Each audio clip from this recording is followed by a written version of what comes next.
할렐루야. 우리 주님께서 열어주신 11월입니다. 그 어느 때보다 아버지 하나님의 은혜와 평강이 저와 여러분에게 가득 임하기를 예수님의 이름으로 축복합니다. 11월 한 달 동안은 데살로니가 전서와 후서 그리고 다니엘 1장부터 6장까지의 말씀을 헤아려 보도록 하겠습니다.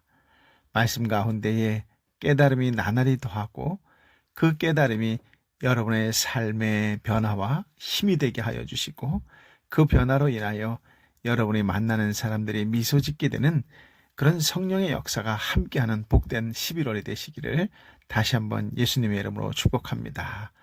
오늘은 11월 첫째 날로 데살로니가 전서 1장 1절부터 10절까지의 말씀을 가지고 함께 묵상하는 가운데에 하나님의 은혜가 임하기를 사모합니다.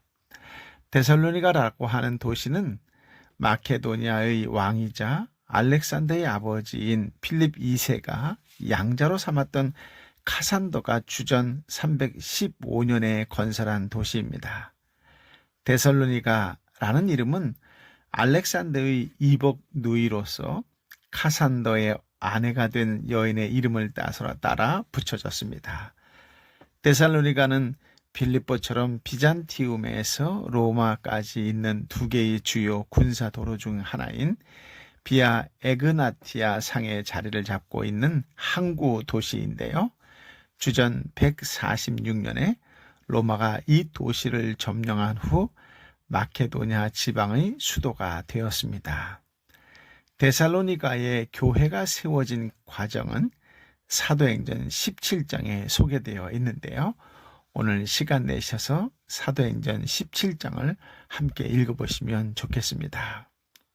그래서 데살로니가 교회에 대해서 말씀을 전하는 이 시간에는 바울 사도가 고린도에서 주후 51년부터 53년 사이에 데살로니가 교회에 쓴 서신이라는 것만 간략히 말씀드립니다. 1장 전체를 오늘 살펴보는데요. 1장 전체가 데살로니가 교회에 대한 바울의 감사입니다. 데살로니가 사람들의 교회의 특징을 중심으로 말씀을 나누고자 합니다. 먼저 1절, 2절 말씀인데요. 함께 읽어볼까요? 바울과 실루아노와 디모데는 하나님 아버지와 주 예수 그리스도 안에 있는 데살로니가 사람의 교회에 편지를 씁니다. 은혜와 평강이 여러분에게 있기를 빕니다. 우리가 기도할 때 여러분을 말하며 여러분 모두로 인해 항상 하나님께 감사합니다. 이는 끊임없이 아멘. 이 서신서의 공동 발신인과 수신인이 밝혀져 있지요. 즉 바울과 실루아노와 디모데입니다. 이 세 사람은 바울이 2차 전도 여행 때 데살로니가 교회를 함께 세운 동료들입니다.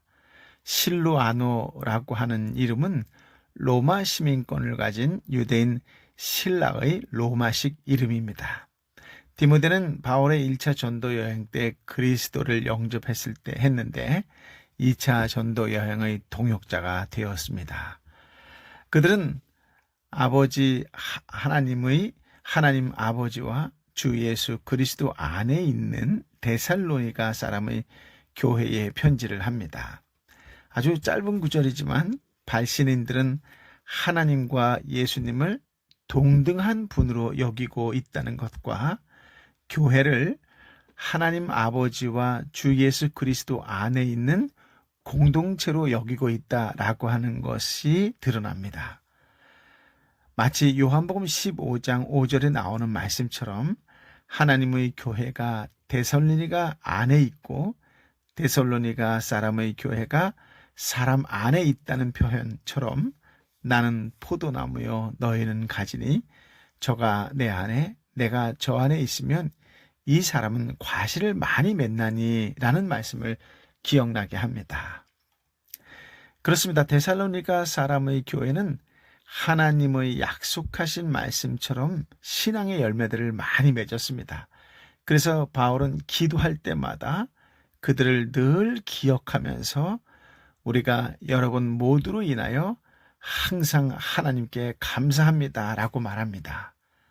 열매의 내용은 3절에서 밝히지요. 3절입니다. 여러분의 믿음의 행위와 사랑의 수고와 우리 주 예수 그리스도에 대한 소망의 인내를 우리 아버지 하나님 앞에서 기억하기 때문입니다. 아멘. 발신인들은 단지 그들의 믿음, 사랑, 소망 이렇게 이야기하지 않고 믿음의 행위와 혹은 믿음의 역사와 사랑의 수고와 소망의 인내를 기억한다고 말합니다. 행위가 따르지 않는 믿음, 수고가 없는 사랑, 인내하지 못하는 소망은 참 열매가 아니지요. 한마디로 빛 좋은 게살구처럼 추상적인 관념에 불과합니다.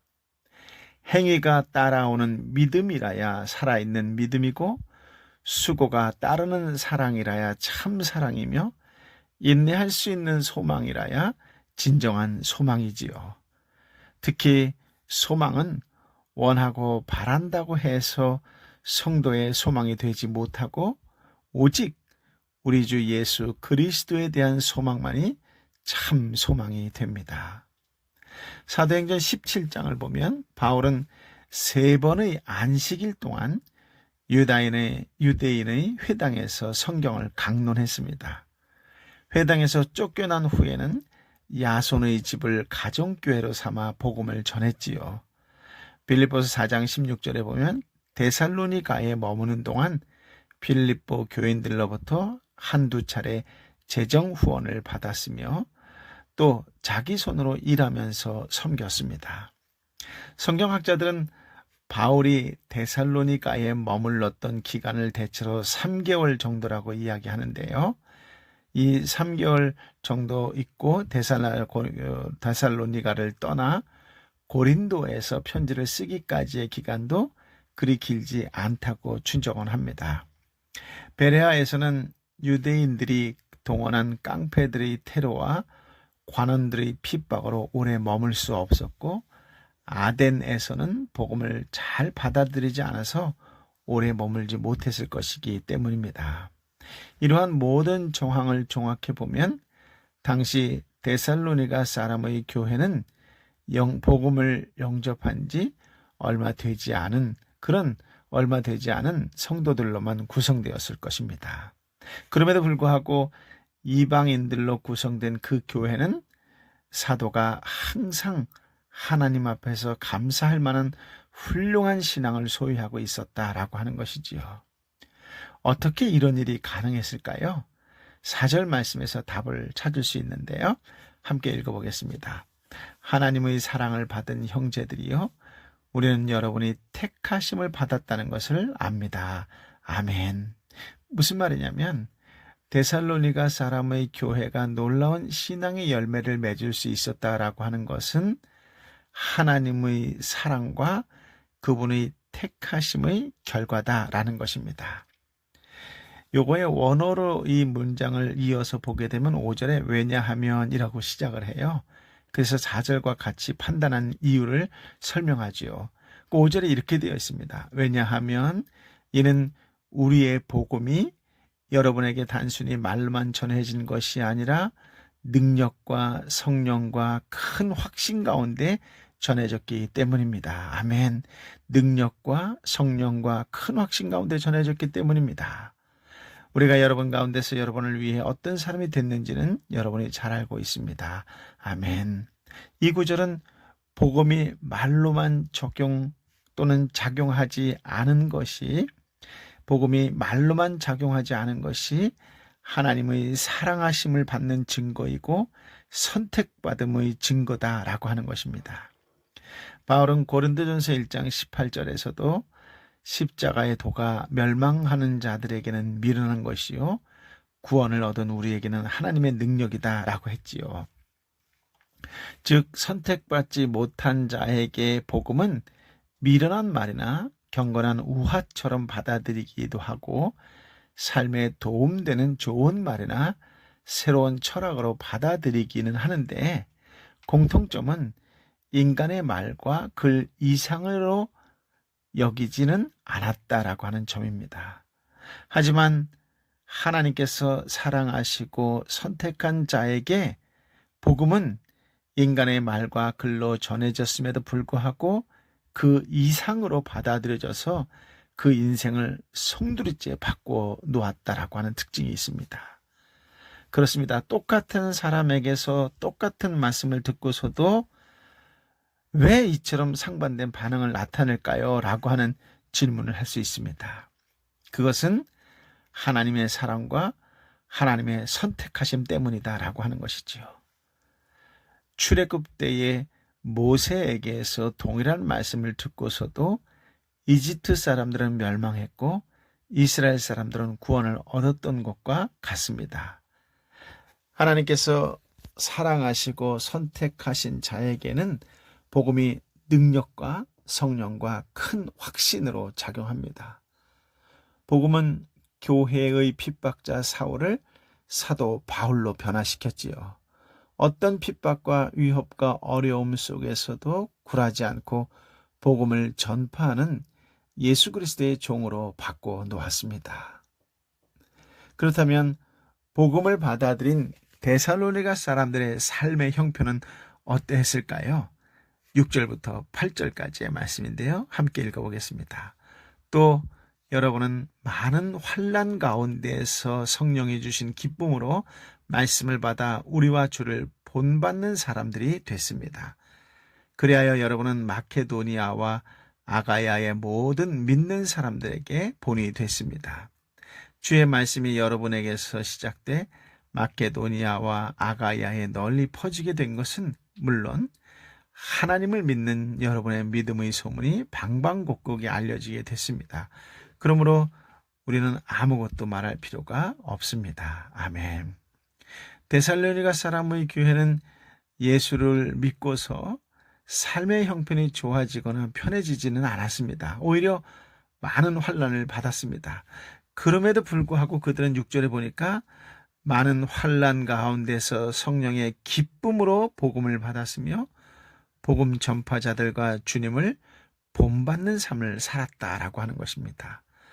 한 걸음 더 나아가 7절 8절에 보니 마케도니아와 아가야의 모든 믿는 사람의 본이 되었습니다. 또한 주님의 말씀이 그들로부터 퍼져나갔고 하나님을 믿는 그들의 믿음의 소문이 방방곡곡에 퍼졌다라고 하는 것입니다. 참으로 놀랍지 않을 수가 없습니다. 그렇다면 그들의 믿음의 소문은 어떤 것이었을까요? 9절, 10절 말씀인데요. 함께 읽어보겠습니다. 그들은 우리가 여러분에게 어떻게 환영을 받았는지 우리에 대해 친히 보고하고 또한 여러분이 어떻게 우상들을 버리고 하나님께 돌아와 살아계시고 참되신 하나님을 섬기며 하늘로부터 임할 그분의 아들을 기다리는지 보고합니다.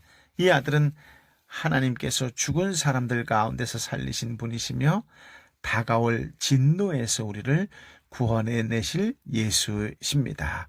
아멘. 만일 본문의 말씀을 이렇게 정리해 볼게요. 우상을 버리고 하나님께로 돌아온 것이 3절 말씀의 믿음의 행위와 관련된다면 살아계시고 참되신 하나님을 섬기는 것은 사랑의 수고와 관련될 수 있고 죽은 자들 가운데서 다시 살리신 그분의 아들이 하늘로부터 임재하심, 강림하심을 기다리는 것은 소망의 인내와 관련됩니다. 즉 복음을 받아들인 데살로니가 사람들의 교회는 믿음과 사랑과 소망의 대상이 완전히 바뀌었습니다. 이처럼 하나님께서 사랑하시고 선택하신 사람은 믿음과 사랑과 소망의 대상이 근본적으로 변한다라고 하는 특징이 있습니다. 그 결과로 믿음의 행위와 사랑의 수고와 소망의 인내가 그의 삶의 열매로 드러나지요. 이 때문에 발신자들은 하나님께 감사를 돌린 것입니다. 발신자들은 데살로니가 사람의 교회를 찬양하지 않고 하나님을 찬양합니다. 물론 간접적으로는 데살로니가 사람의 교회를 칭찬하는 것도 있지만 근본적으로 하나님의 은혜임을 망각하지 않은 것이지요.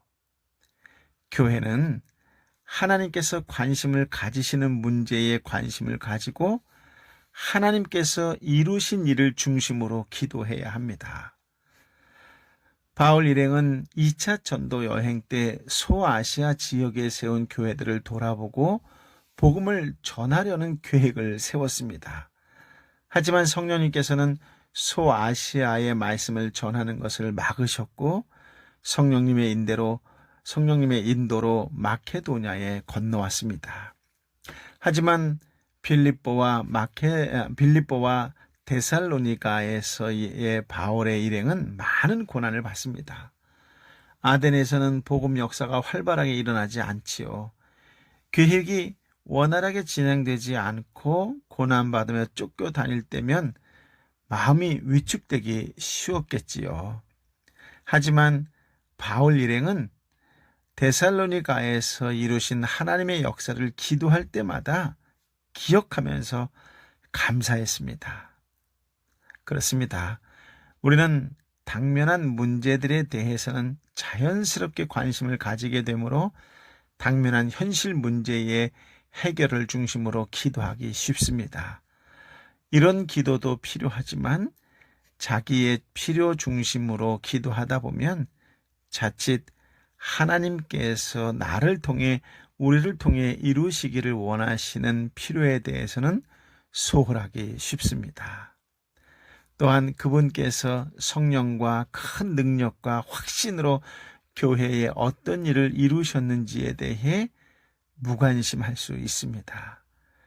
그러다 보면 감사가 사라지고 현실 문제들이 해결되지 않는 것으로 낙심하여 믿음의 행위나 사랑의 수고나 소망의 인내를 하기 힘들어지지요. 성도는 자기 계획을 관찰하기 위해서가 아니라 하나님의 뜻을 분별하고 순종하기 위해서 해야 합니다. 좀처럼 해결되지 않는 현실 문제들을 만날 때는 하나님의 관심이 다른 곳을 향하고 있지 않는지 살펴야 합니다. 하나님께서 우리를 통해서 하시려는 일이 무엇인가를 분별하며 그 일을 위해 기도해야 합니다. 우리의 계획이 실패하여 우리 눈에 보기에 아무런 하나님의 능력도 나타나지 않는 것 같은 때조차도 가만히 살펴보면 하나님께서는 역사하고 계십니다. 그것을 기도 중에 항상 기억하며 감사해야 합니다. 엘리야 시대 때는 하나님을 제대로 믿는 사람이 엘리야 외에는 아무도 없는 것 같았지만 열왕기상 19장 18절에 보니 하나님께서는 그때 해도 바알 우상에 무릎 꿇지 않은 7,000명을 남겨두셨다고 기록하고 있습니다. 이 시대의 교회가 많이 부패하여서 믿음의 소문 대신에 부끄러운 소문이 많이 있지만 살펴보면 믿음의 행위와 사랑의 수고와 소망의 인내가 있는 교회들이 있습니다. 대부분의 성도가 어려운 시대에 직면하여 힘겨워하고 신앙적으로 부진한 상태에 있는 것 같을지라도 하나님의 말씀이 능력 있게 역사하는 소수의 사람이 꼭 있습니다. 말씀의 능력을 체험하며 오직 능력과 성령과 큰 확신으로 말씀을 받아들이는 사람들이 오늘 저와 여러분이기를 예수님의 이름으로 축복합니다. 하나님께서 사랑하시고 선택하신 자들에게 역사하고 계심을 기도 중에 확인하고 하나님께 감사할 때 살아계시며 참되신 하나님을 신뢰할 수 있고 기쁨으로 사랑의 수고를 감당하며 소망 중의 인내를 지속할 힘을 얻게 됩니다. 성령님께서 우리와 함께 계시며 역사하고 계심으로 인해 환난 중에서도 기뻐하며 감사함으로 살게 되지요. 그러한 삶이 또한 데살로니가 사람의 교회와 같은 믿음의 소문을 만들어냅니다. 오늘 저와 여러분 한 사람 한 사람 가운데에 하나님의 은혜와 평강이 충만하게 임하시기를 예수님의 이름으로 축복합니다. 아멘. 아버지 하나님, 거룩하고 복된 주의 날 생명의 말씀을 허락하여 주시니 감사합니다. 무엇보다도 하나님께서 사랑하시고 선택하신 자라고 하는 확신을 주는 생명의 말씀을 주시니 감사합니다. 오늘도 한 주간도 말씀의 능력을 체험하며 오직 능력과 성령과 큰 확신으로 말씀을 받아들이는 사람이 되게 하여 주옵시고, 삶 가운데 그러한 성령의 열매가 풍성히 맺어지는 복된 그리스도인의 한 사람이 되어서 그 열매로 인하여 믿지 않는 자조차 미소 짓게 되고 예수 그리스도께 다가오게 되는 축복의 통로의 삶, 은혜의 통로의 삶, 구원의 통로의 삶이 되게 하여 주옵소서. 무엇보다 이 시간 간절히 빌고 원하옵는 것은 육신의 연약함으로 많이 지쳐있는 하나님의 딸, 하나님의 아들을 불쌍히 여겨 주옵시고, 오늘 말씀 가운데에 저들의 마음이, 저들의 심령이, 저들의 육신이 온전히 회복되는 복을 누리는 은혜를 허락하여 주옵소서. 예수의 이름으로 치유될지어다. 예수의 이름으로 회복될지어다. 믿음으로 선포하며 나아갈 때에 하나님으로부터 큰 은혜와 사랑과 위로를 받는 복된 시간 되게 하여 주옵소서. 온전한 치유와 회복이 불처럼 임하게 하여 주옵소서. 이제는 우리 주님 예수 그리스도의 은혜와 아버지 하나님의 크신 사랑과 성령 하나님의 위로 역사 교통 충만하심이 주신 말씀을 붙잡고 나는 하나님께서 사랑하시고 선택하신 나는 선택받은 자다라고 하는 믿음으로 오늘도 감사와 찬양이 넘치는 가운데에 하나님 감사합니다, 하나님을 찬양합니다라고 한 주간 내내 그렇게 살겠노라고 말씀에 순종하는 삶을 살겠노라고 결단하고 결심하는 하나님의 사람들 한 사람 한 사람 머리 위에 기쁨으로 사랑의 수고를 감당하며 소망 중에 인내를 지속할 힘을 얻기를 원하고 바라는 가운데에 말씀의 뜻대로 순종하며 살겠노라고 또 결심하고 결단하는 주의 백성들 가운데에 저들이 애통하는 심령으로 함께 눈물로 기도하는 삼터와 일터와 공동체와 열방의 선교사님과 선교지 위에 함께하여 주옵기를 간절히 축원하옵나이다. 아멘.